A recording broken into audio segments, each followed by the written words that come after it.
Hi everyone, I'm Suyuk from Online Help Guide, and in this video, I will show you how to disable active status on Snapchat.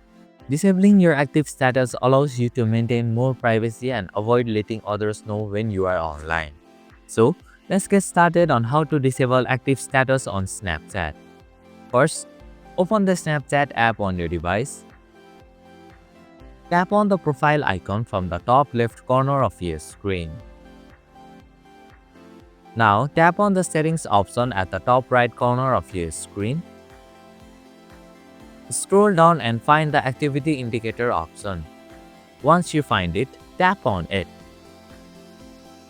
To disable your active status, simply tap on the toggle switch next to activity indicator.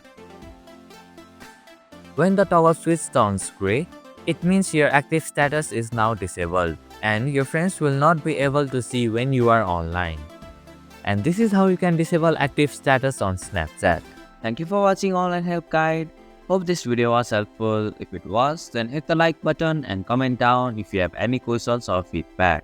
Also, if you are new to our channel, please subscribe and hit the bell icon so that you won't miss our upcoming videos.